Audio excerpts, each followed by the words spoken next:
اسلام کی بہار بہار شریعت۔ الحمدللہ رب العالمین والصلاة والسلام علی سید الانبیاء والمرسلین۔ ناظرین کرام، السلام علیکم ورحمۃ اللہ وبرکاتہ۔ میں ہوں آپ کا میزبان حافظ محمد طاہر قادری اور آپ دیکھ رہے ہیں IDS بہار شریعت۔ ہمارے ساتھ تشریف فرمائے ہم سب کے پیارے مفتی مدنی رضا صاحب۔ السلام علیکم ورحمۃ اللہ۔ وعلیکم السلام ورحمۃ اللہ۔ خیریت سے آپ مفتی صاحب؟ اللہ کا بڑا کرم۔ ماشاء اللہ، آج بھی بہت سارے سوالات ہم نے جمع کر لیے ہیں اور آپ سے اس کے جوابات ہمیں چاہیے، تو آپ تیار ہیں قبلہ؟ بالکل۔ جزاک اللہ۔ آئیے مفتی صاحب سے سوالات کا آغاز کرتے ہیں۔ مفتی صاحب، بہت عام سا سوال ہے ویسے تو، لیکن بہت سارے لوگ اس کا بیچارے شکار رہتے ہیں اس معاملے کا۔ پارکنگ مافیا، جگہ جگہ پارکنگ مافیا والے کھڑے ہو جاتے ہیں اور وہاں سے جو ہے نا وہ پرچیاں دیتے ہیں اور زبردستی سمجھو ایک نظام ہی ہوتا ہے۔ تو جب ان سے کوئی بات پوچھی جائے بھائی کس نے کھڑا کیا ہے، کون سے ادارے سے آپ کا تعلق ہے، تو ان کے پاس کوئی اس طرح معقول جواب بھی نہیں ہوتا۔ تو اس طرح کی پارکنگ مافیا کو پیسے دینا چاہیے، دینا مناسب ہے؟ بسم اللہ الرحمن الرحیم۔ دیکھیں، پارکنگ کی جو جگہیں مختص ہوتی ہیں نا، یہ دو طرح کی ہوتی ہیں۔ ایک تو باقاعدہ گورنمنٹ کی طرف سے مختص ہوتی ہیں اور وہاں سے کچھ افراد مقرر ہوتے ہیں، اور میرے خیال میں اس طرح کی جو ہے نا وہ نیٹ پر آپ کو لسٹ بھی مل جائے گی کہ کہاں پر گورنمنٹ نے چارج پارکنگ رکھی ہے۔ بالکل ٹھیک ہے۔ تو آپ وہاں سے لسٹ دیکھ لیں تو آپ کو کنفرم ہو جائے گا کہ بھئی اس مقام پر تو وہ ویب سائٹ کے اوپر آفیشیلی موجود ہے، تو وہاں پر تو پھر آپ کو پیسے دینے چاہیے، کیونکہ وہ پھر جو ہے نا وہ گورنمنٹ کی طرف سے ایک معاملہ ہے اور وہاں پر کچھ سہولیات بھی کچھ نہ کچھ پرووائڈ کی جاتی ہیں۔ صحیح۔ لیکن اس کے علاوہ جو ہے اگر آپ کسی مقام پر کھڑے ہیں اور وہاں پر آپ کے پاس آ گیا کہ بھئی ہمیں چارج پارکنگ پیسے دیں، اس کے نہ پرچی پکی ہے اور اگر ہے بھی تو وہ فیک بنی ہوئی ہے، اللہ، تو اس صورت کے اندر پہلے آپ یہ دیکھیں گے اگر بالفرض آپ پارکنگ کر کے جا رہے ہیں تو بعد میں ہوتا ایسا ہے کہ آپ جب واپسی آئیں گے نا تو آپ کی گاڑی یا تو آپ کو وہاں پہ ملے گی نہیں، وہ لفٹ کروا دیتے ہیں۔ اچھا۔ اور جو ہے نا وہ یا تو گاڑی جو ہے نا آگے پیچھے کہیں ہو جاتی ہے، اس کے اندر کوئی نقصان پہنچ جاتا ہے۔ تو اب اگر آپ اپنے آپ کو نقصان سے بچانے کے لیے لڑ نہیں سکتے آپ نظام سے، آپ کسی کو کچھ بول نہیں سکتے، اور پھر آپ یہ دے رہے ہیں، تو یہ اس کے حق میں تو رشوت ہے۔ لیکن چونکہ آپ یہاں پہ دے رہے ہیں، مجبوری ہے بڑے نقصان سے بچنے کے لیے، تو پھر اس کی اجازت ایک حد تک ہوگی کہ چلیں آپ دے دیں، صحیح، کیونکہ آپ کو نقصان سے بچنا ہے۔ اور اس کا مناسب طریقہ کار یہ ہوتا ہے کہ آپ سامنے سے نا ڈیل کر لیں، آپ اس کو یہ کہہ دیں گے بھائی تم میری گاڑی کا دھیان رکھ لینا۔ جیسے یوزلی جو نا وہ ہم یہ دیکھتے ہیں کہ کچھ ہالز وغیرہ کے باہر ہال کی طرف سے ہی گارڈ ہوتے ہیں، تو ان گارڈز کو جب کہا جانے کہ بھائی آپ دھیان رکھیے گا خصوصی طور پر، ان کو پھر ہم کچھ ایسی مدد کے طور پر دیتے ہیں، وہ کوئی زور زبردستی نہیں کر رہے، کوئی ہم سے وہ کچھ نہیں لے رہے، ان کو آپ دے دیں۔ اور یہاں پر بھی آپ اپنے طور پر یہ کوشش کر لیں کہ آپ جتنا اپنے آپ کو بچا سکتے ہو نا بچا لیں، ان کے لیے لینا بھی غلط ہوگا، کیونکہ وہ رشوت کے طور پر لے رہے ہیں گویا کہ یہ، اور آپ اگر مجبوری میں دے رہے ہیں تو ٹھیک ہے۔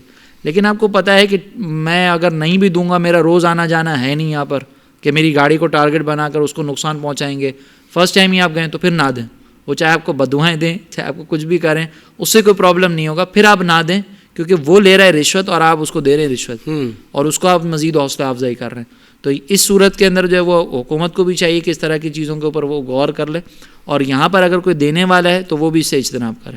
بالکل ٹھیک ہے۔ مصطفیٰ ساتھ ہی یہ بھی بتا دیں کہ کہیں پراپر چارج پارکنگ ہو آفیشیلی، وہاں جیسے اس نے کہا کہ بھائی یہ پرچی لے لیں اور بات ہوئی کہ بھائی واپسی میں پیمنٹ ہو جائے گی نا، تو اگر واپسی میں بندہ نہ ملے تو اب نہ دینے والا گنہگار ہوگا کہ نہیں ہوگا؟ نہیں، اگر چارج پارکنگ ہے پراپر، اور مثال کے طور پر بعض اوقات جو ہے نا وہ جیسے کمپلیکسز بنے ہوتے ہیں گورنمنٹ کی طرف سے، اور اس کے لیے آپ کو جو ہے نا وہ کہا جاتا ہے کہ بھائی آپ پیسے دے دیں، یا کوئی ایک ایسی جگہ مختص کی ہوئی ہے اور پھر آپ نہیں دے رہے، تو وہاں پہ تو آپ کو سہولیات بھی مل رہی ہیں نا، وہاں پہ آپ کی گاڑی کی کیئر کی جا رہی ہے، اس کا دھیان رکھا جا رہا ہے، اور پھر آپ نہیں دے رہے تو یہ غلط ہوگا۔ صحیح، ضروری نہیں کہ اسی فرد کو دیں، آپ وہاں پہ موجود کسی اور فرد کو دے دیں جو اس کا ذمہ دار ہو، آپ وہاں پہ اس کو بھی دے سکتے ہیں، اور اگر نہیں دیں گے تو پھر بعد میں آپ کو اس کو پہنچانا پڑے گا۔ تو میں ایک ابھی تھا دوست ہمارے ساتھ تھے، تو میں نے کہا کہ بھائی بعض اوقات نا پیسے وہ پہلے لیتے ہیں، بعض اوقات کہتے ہیں بھائی ٹھیک ہے بعد میں دے دینا، تو میں کہتا ہوں احتیاطاً یہ جملہ بندہ جاتے ہوئے کہہ دے کہ آپ واپسی میں لے لینا۔ لینا سے مراد یہ کہ پھر وہ اگر ہمیں نہیں مل رہا، ہم دینا چاہ رہے ہیں اس کو پیسے پارکنگ کے، مگر وہ کہیں آگے پیچھے ہو گیا ہے، تو ہم تو گنہگار نہ ہونا کہ بھائی اس نے شروع میں بھی نہیں لیے اور بعد میں بھی ہمیں وہ مل نہیں رہا، تو ہم کہتے ہیں بھائی آپ واپسی میں لے لیجیے گا، صحیح. تو یہ کوئی درمیانہ راستہ ہے نہیں ہے. دیکھیں اس میں جو ہے نا وہ درمیانہ راستہ اس لیے یوں کہ واپسی میں لے لینا تو ہماری بھی تو ذمہ داری ہے نا کہ ہمیں دینی ہے. ٹھیک ہے, ہم دینے کے لیے تیار ہیں. ٹھیک ہے, ہم دینے کے لیے تیار ہیں. اگر بالفرض وہ واپسی میں ہمیں نہیں ملتا, دوسرا کوئی آلٹرنیٹ بھی نہیں مل رہا, نہیں ملتا, تو پھر ہمیں جب بھی موقع ملے نا تو وہاں پر اس مقام پر جانے کے بعد ہمیں دینا پڑے گا, دینا ضروری ہے, کیونکہ وہاں پر آپ کو سہولیات مل رہی ہیں پراپر طریقے سے اور وہ گورنمنٹ کی طرف سے دی جا رہی ہیں. بالکل ٹھیک ہے نا, آفیشیلی جہاں آفیشیلی پارکنگ ہے اس کے لیے حکم ہے. بالکل ٹھیک ہے. اور جہاں آفیشیلی نہیں ہے وہاں پہ تو آپ کو دینا ہی نہیں ہے, وہاں تو وہاں پہ پھر آپ اس طرح کہہ دیں گے وہاں تو عزت اور گاڑی بچانی ہے. وہاں پہ پھر آپ کہہ دیں گے بعد میں دیکھ لیں. بالکل ٹھیک ہے, بالکل ٹھیک ہے. اچھا مفتی صاحب, اگلا سوال یہ ہے کہ جیسے عمرے کا سفر ہے, اب وہ محرم کے ساتھ ہی خواتین کر سکتی ہیں, تو اگر سرکاری طور پر یعنی وہاں کی گورنمنٹ نے اگر آپ کو اجازت دے دی ہے کہ بھئی خواتین بغیر محرم کے بھی اب عمرہ کر سکتی ہے, شرعی طور پر اجازت نہیں اور گورنمنٹ طور پر اجازت دے دی گئی, تو ایسی صورت میں کیا اس بات کو جواز بنا کر کے نہیں, جب سرکاری طور پر گورنمنٹ نے اجازت دے دی ہے تو پھر شرعی طور پر اجازت ضروری نہیں ہے, کیا اس طرح عمرہ کیا جا سکتا ہے بغیر محرم کے؟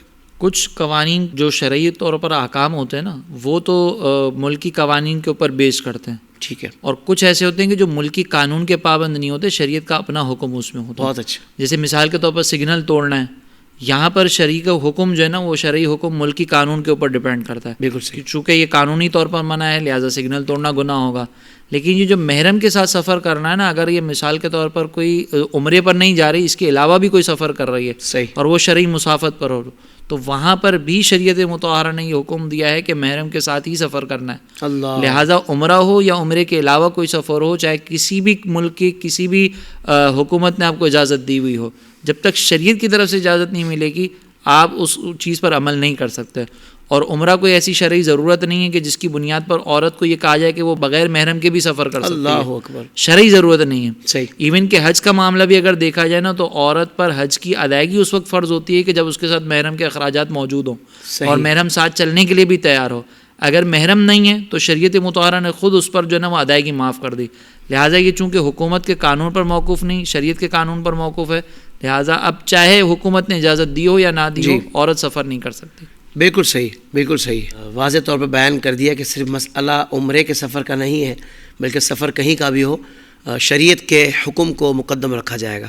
اللہ آپ کو جزائے خیر عطا فرمائے. اچھا مفتی صاحب, سوال یہ کہ کسی نے پوچھا ہے کہ ہم ایک غیر مسلم ملک میں رہتے ہیں کہ جہاں ہماری دکان ایک ایسی مارکیٹ میں ہے کہ جب غیر مسلموں کا تہوار آتا ہے تو وہاں وہ چندہ کرنے آتے ہیں اپنے تہوار کے حوالے سے, تو ایسی صورت میں کیا ہم چندہ دے سکتے ہیں یا نہیں, یا بچنا کتنا ضروری ہے؟ اگر مذہبی تہوار ہے ان کا اور آپ سے مروت میں چندہ دے رہے ہیں تو اس کی تو شرعی طور پر اجازت نہیں ہے.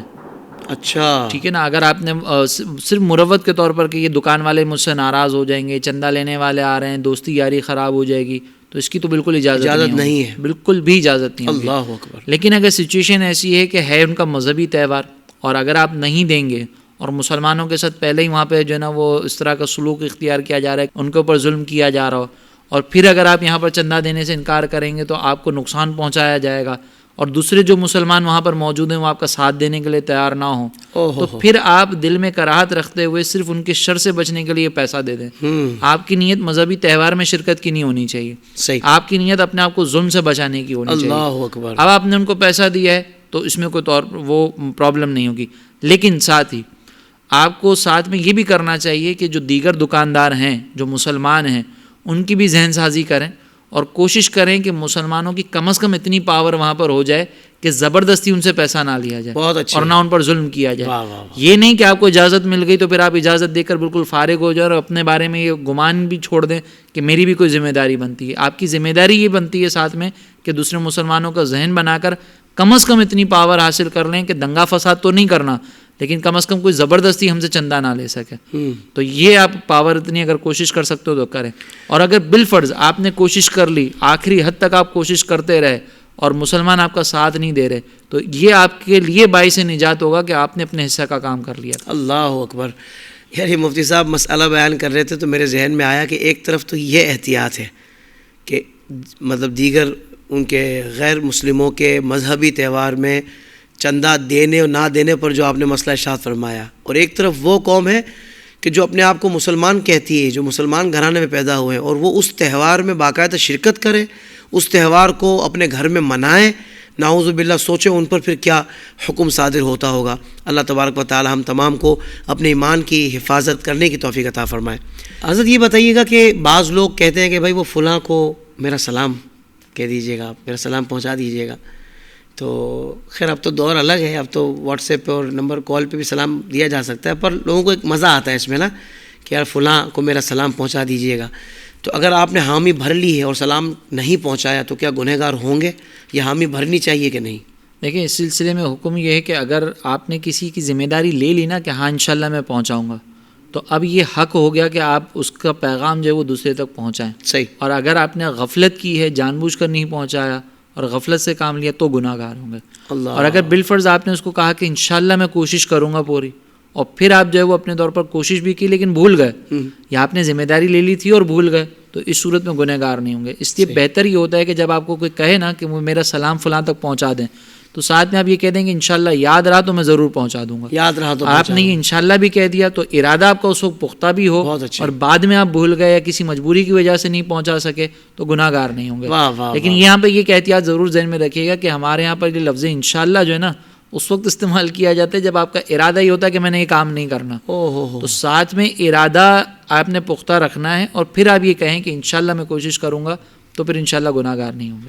بالکل صحیح. مفتی صاحب سوال یہ تھا کہ اگر کسی مقام پر سوئمنگ پول میں مسلمان اور غیر مسلم جو ہوتے ہیں وہ ایک ساتھ ہی سوئمنگ کرتے ہوں, تو سوئمنگ کرنے کے بعد نہانا ضروری ہوگا کیونکہ وہ تو پاکی ناپاکی کا خیال نہیں کرتے, تو ایسی صورت میں ایک مسلمان کو کیا احتیاط کرنی ہے؟ دیکھیے یہاں پر نا کسی بھی چیز کو پاک یا ناپاک قرار دینے کے لیے ضروری یہ ہے کہ آپ کو یقین حاصل ہو. صرف گمان کافی نہیں ہوتا کہ یار یہ احتیاط نہیں کرتے تو ہم اس وجہ سے غسل کر لیں یا ہم ناپاک ہو گئے ہوں گے. اور یقین اس وقت حاصل ہوتا ہے کہ جب آپ نے کوئی نجاست اپنی آنکھوں سے ملتے ہوئے دیکھی ہو, یا کسی معتبر شخص نے خود نجاست کو دیکھا ہو ملتے ہوئے اور پھر آپ کو خبر دی ہو, یا پھر نجاست کو کوئی اثر بھی نظر آ رہا ہو, جیسے کلر وغیرہ ہے, کوئی اسمیل ہے, تو پھر وہ سوئمنگ پول کا پانی جو ہے وہ ناپاک قرار دیا جا سکتا ہے. اور سوئمنگ پول اگر مثال کے طور پر وہ دے دردے سے چھوٹا ہو تو یہ حکم اس کے لیے, اور اگر دے دردے سے بڑا ہے اور اس میں کوئی نجاست کا اثر وغیرہ نظر نہیں آ رہا, یا چھوٹا ہے تب بھی نظر نہیں آ رہا, تو اس صورت میں پاکی ناپاکی کا حکم نہیں دیا جائے گا فوری طور پر کہ یہ ناپاک ہو گیا. لہٰذا جب تک آپ کو نجاست کے ملنے کا یقین نہیں ہے تب تک ان وسوسوں میں مبتلا ہو کر غسل کرنے کی حاجت بھی نہیں ہے. صحیح. کوئی احتیاطی طور پر کرنا چاہے کہ نہیں میں احتیاطی طور پر کرنا چاہ رہا ہوں, وہ ٹھیک ہے, لیکن شریعت مطہرہ نے کوئی فرض واجب قرار نہیں. بالکل ٹھیک. لہٰذا اس میں کوئی پرابلم نہیں ہے کہ نہ کریں تو. صحیح. مفتی صاحب یہ ارشاد فرمائیے گا کہ مسلمانوں پر مختلف مقامات پر ظلم و ستم ہو رہا ہے, اتنا زیادہ جبر ہو رہا ہے, اتنا زیادہ ان کو تکالیف دی جا رہی ہیں, تو ایسی صورتحال میں تو ظاہر بات ہے علماء کرام ہی بتاتے ہیں کہ اب مسلمانوں پر جو دیگر ممالک میں رہتے ہیں ان پر ضروری ان کی مدد کی جائے, مدد کرنا ان پر فرض ہو گیا ہے. تو کیوں علماء کرام اس حوالے سے نہیں بتاتے کہ بھائی اب فلاں ملک کی, جیسے فلسطین کے ساتھ جو اس وقت ہو رہا ہے, تو دیگر ممالک کا ان کی مدد کرنا ان کے اوپر فرض ہو چکا ہے, یہ اس طرح کا فتویٰ کیوں نہیں دیا جاتا؟ اس کے پیچھے کیا معاملات ہیں؟ دیکھیں یہاں پر نا سب سے پہلے ایک بات یہ ذہن میں رکھیے گا کہ ایک ہوتا ہے کسی انڈیویجول کو یہ کہنا کہ تمہاری ذمہ داری ہے, ٹھیک ہے, اور ایک ہوتا ہے کہ جو ذمہ دار افراد ہوں ان کو کہنا کہ یہ آپ کی ذمہ داری. بالکل ٹھیک. ان دو چیزوں میں فرق ہے. علماء کرام جو ہے وہ انڈیویجول افراد کو یہ اس لیے نہیں کہتے کیونکہ انڈیویجول افراد کی کیپیسٹی نہیں ہے کہ آپ جا کر جو ہے وہ وہاں پر ان کی مدد کریں یا ان کے شانہ بشانہ کھڑے ہوں اور جس انداز سے آپ ان کی مدد کر سکتے ہیں کریں.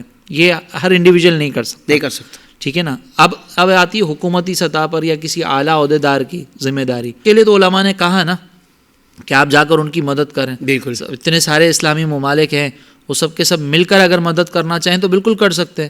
لہٰذا یہ چیز کو اس طرح اختیار کرنا کہ علماء نے منع کر دیا ہے, علماء آواز ہی نہیں اٹھا رہے, علماء کچھ بول ہی نہیں رہے, فتویٰ ہی نہیں دے رہے, تو کسی انڈیویجول کو ذمہ دار قرار دینے کے لیے وہ تمام شرائط اس انڈیویجول میں پائے بھی تو جائیں.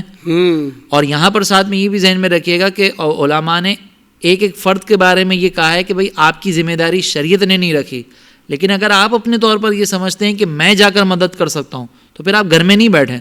کسی ایک انڈیویجول کو منع کرنے کا مطلب یہ نہیں ہے کہ آپ گھر میں بیٹھ جائیں. اگر آپ کے اندر کیپیسٹی ہے تو آپ جائیں، آرگنائزیشنز کے ساتھ مل کر جا کر آپ وہاں کے مسلمانوں کی مدد کریں جو آلریڈی وہاں پر اپنی طور پر کوشش کر رہے ہیں. بہت اچھا. لہٰذا جب آپ کے اندر یہ کیپیسٹی ہے تو آپ علماء کے فتوے کا ویٹ نہ کریں کہ علماء فتویٰ دیں گے تو میں گھر سے باہر نکلوں گا. بہت اچھا. آپ گھر سے باہر نکل سکتے ہیں، آپ کے لیے حکم یہی ہے کہ آپ نکلیں. آپ اپنی مجبوریوں کو علماء کے اوپر نہ تھوپیں. علماء نے زبردستی کسی کو نہیں کہا لیکن کسی کو روکا بھی نہیں ہے. لہٰذا علماء جو دیتے ہیں وہ علماء مجبور ہیں کہ علماء کو شریعت مطہرہ کے دلائل کی روشنی میں حکم بیان کرنا ہوتا ہے. اگر شریعت کہہ رہی ہے کہ آپ یہاں پر جو وہ انڈیویجول کو ذمہ دار قرار نہیں دے سکتے تو علماء اپنی مرضی سے قرار نہیں دیں گے. اور جہاں شریعت کہے گی کہ یہ افراد ذمہ دار ہیں، ان کو نکلنا ہے، تو وہاں علماء بھی کہیں گے کہ ان کو نکلنا ہے اور ان کو مدد کرنی ہے. بہت اچھے. ٹھیک ہے نا. اور ایک فرد واحد کے لیے منع نہیں کیا جا رہا، اگر کیپیسٹی رکھتا ہے وہ اپنی مجبوریوں کو چھوڑے، باہر نکلے اور جا کر ان کی مدد کرے. تو علماء اپنی ذمہ داری پوری کر رہے ہیں. اور جو یہ تمنا رکھتا ہے کہ علماء فتویٰ دیں پھر میں جاؤں، تو اس کے لیے حکم یہ ہے کہ آپ کے لیے یہی فتویٰ ہے کہ اگر آپ کیپیسٹی رکھتے ہیں تو آپ باہر نکلیں اور جائیں. واہ واہ. علماء کے اجتماعی فتوے کا ویٹ نہ کریں. بہت اچھے، بہت اچھے. ماشاء اللہ، ماشاء اللہ. اچھا مفتی صاحب، یہ سوال نماز کے حوالے سے ہے کہ سفر میں اگر نماز کا وقت شروع ہو گیا اور آگے سواری رکے گی اور ہم نماز پڑھ لیں گے، ہمیں پتہ ہے، مگر یہ بھی ذہن میں ہے کہ یار آگے جہاں سواری رکے گی ہو سکتا ہے وہاں وضو باقی نہ رہے یا ہمیں پانی وہاں میسر نہ ہو، تو ایسا نہ ہو کہ نماز نکل جائے. تو ایسی صورت میں کیا سواری میں نماز ادا کی جا سکتی ہے؟ اگر تو یہ آپ کو غالب گمان ہے کہ آگے جا کر جب بس رکے گی تو نماز کا وقت موجود ہوگا، تو پھر اس صورت کے اندر ابھی آپ جو ہے نا وہ نماز ادا نہیں کر سکتے. آپ بس کے رکنے کا ویٹ کریں اور پھر نماز ادا کر لیں. اب رہی بات یہ کہ وہاں پر جا کر اگر وضو نہ رہا وہاں تک اور پانی نہ ملا تو کیا کریں؟ تو شریعت نے آلٹرنیٹ دیا ہے نا تیمم کا. تو وہاں پر شریعت مطہرہ کا ایک آلٹرنیٹ پہلے سے آپ کے پاس موجود ہے، وہاں پہ پھر تیمم کر کے نماز ادا کریں گے اگر پانی اویلیبل نہیں ہوگا. لہٰذا اپنی طرف سے ہم کوئی آلٹرنیٹ نہیں اختیار کر سکتے جب تک کہ شریعت مطہرہ نے اجازت نہ دی. بہت اچھا. اگر وقت کے اندر آپ کو نماز پڑھنے کا موقع مل رہا ہے اور تیمم کے ساتھ موقع مل رہا ہے اور صحیح انداز سے نماز پڑھنے کا موقع مل رہا ہے تو پھر وقت کے اندر تیمم کر کے پراپر جو ارکان کی ادائیگی اس کے ساتھ نماز ادا کریں گے. اور اگر بالفرض یہ اندیشہ ہو کہ وہاں تک جو ہے وہ نماز کا وقت نکل جائے گا تو پھر حکم یہ ہوتا ہے کہ ابھی نماز ادا. صحیح. لیکن جب تک آپ کو یہ امید ہے کہ اب نماز کا وقت باقی رہے گا اور گاڑی رک جائے گی تب تک آپ پھر وہ نماز کے وقت کے اینڈ تک آنے کا انتظار کریں گے. اگر گاڑی رک جائے تو پھر آپ وہاں پہ نماز ادا کریں، نہیں رکتی تو پھر بس میں ادا کر لیں. مفتی صاحب بہت شکریہ، آپ نے بہت سارے ہمارے سوالات کو جواب ارشاد فرما کر الحمدللہ مسئلہ حل کر دیا. اللہ آپ کو اس کی جزا عطا فرمائے. دیگر سوالات کو اگلے ایپیسوڈ میں ہم شامل کریں گے. ناظرین کرام، یہاں ہم آپ سے اجازت چاہیں گے. اس پروگرام کا وقت مکمل ہوا. اگلے پروگرام میں آپ سے پھر ملاقات ہوگی. آپ کو کوئی مسئلہ درپیش ہے، اسکرین پر نمبرز بھی آ رہے ہیں، ای میل ایڈریس بھی ہے، سوال ٹائپ کریں ہمیں بھیج دیں، ہم مفتی صاحب کے سامنے رکھیں گے. انشاءاللہ اس کا بھی جواب فقہ کی روشنی میں لیا جائے گا. جزاک اللہ خیر. السلام علیکم ورحمۃ اللہ وبرکاتہ.